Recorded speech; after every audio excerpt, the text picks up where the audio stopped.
All right, last question. 3 pieces of advice to entrepreneurs. What are your 3 pieces? I'm an entrepreneur, so you can share them with me. Okay.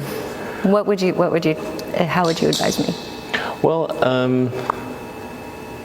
first of all, I really need to give some thought to, like, how can I provide advice that would be most helpful? And I'm not sure I've given enough thought to that to give you the best possible answer. But I think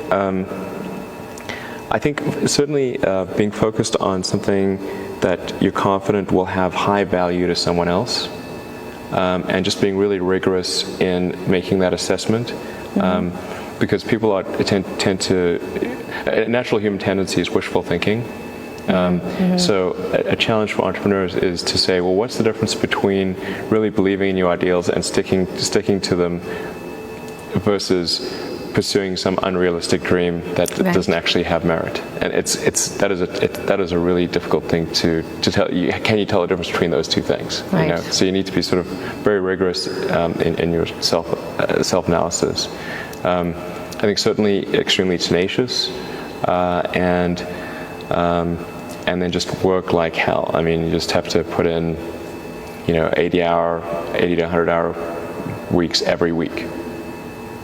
Gosh, and then a lot of work. All those things improve the odds of success. Okay. I mean, if other people are putting in 40-hour work weeks and you're putting in 100-hour work weeks, then even if you're doing the same thing, you know that in 1 year you will achieve what they achieve. You will achieve in 4 months what it takes them a year to achieve. Okay, I like your work ethic. So, all right. What was your biggest failure, and how did it change you? I have to really think hard about that. Failure. Never heard of it. There's your answer. Well, there's a ton of failures along the way, that's for sure. For SpaceX, the first 3 launches failed, and we're just barely able to scrape together enough parts and money to do the 4th launch. If that 4th launch had failed, we would have been dead. So multiple failures along the way. I tried very hard to get the right expertise in for SpaceX. I tried hard to find a great chief engineer for the rocket, but the good chief engineers wouldn't join, and the bad ones, well, there was no point in hiring them. So I ended up being chief engineer of the rocket.